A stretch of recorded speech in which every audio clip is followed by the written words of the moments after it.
Senators Chuck Grassley and Lindsey Graham have launched a probe into former National Security Advisor Susan Rice.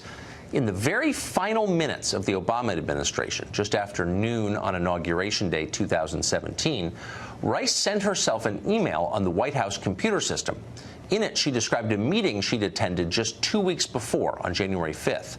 At that meeting were President Obama, Vice President Joe Biden, FBI Director Jim Comey, Deputy AG Sally Yates, and Susan Rice herself. According to Rice, in this email, Obama instructed the officials in the room to consider withholding national intelligence from the incoming Trump administration in case they were compromised by Russia. In other words, almost 2 months after the presidential election, Barack Obama viewed Trump not as his democratically elected successor, but as a traitor and a Russian spy. Obama viewed himself as someone who somehow had the right to withhold government documents from an elected president. That's not the behavior of someone who believes in democracy. And yet that meeting set the tone for that year and all subsequent arguments since. The president deny government documents, intelligence, to an incoming president. I don't see how you can do that. I mean, just think about what Yates was on to at the time with Michael Flynn met with Kislyak, the Russian ambassador.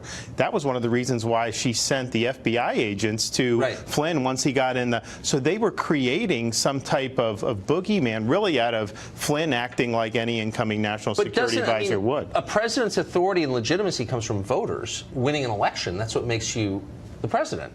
So how can one president say, I don't think the next guy should have this, I don't think he's worthy of this information? That just doesn't... Yeah, I think it's improper to do that. And it's interesting, this January 5th meeting in the Oval with Comey, what did Comey do that very next day? That was when he briefed Trump on the dossier. He went to Trump Tower, he showed him the dossier. That eventually got leaked to CNN, and then that allowed the dossier to get put out into the bloodstream. Also, during this whole transition time, you have an unprecedented campaign of leaking classified information designed to put a cloud over Trump's incoming presidency.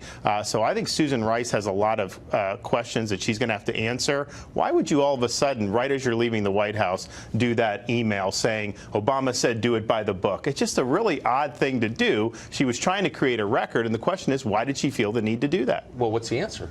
I think we have to find out the answer. I mean, I think that it was clear that by the time Trump got inaugurated, I mean, you had the permanent bureaucracy and the Obama holdovers. I mean, they were feeding information to the press on a daily basis. The first 2 or 3 months of his administration was constant bombshell reports, quote unquote, all based on anonymous sources, all based on former or current U.S. officials. And that really started from the day he got elected all the way until the appointment of Robert Mueller as special counsel.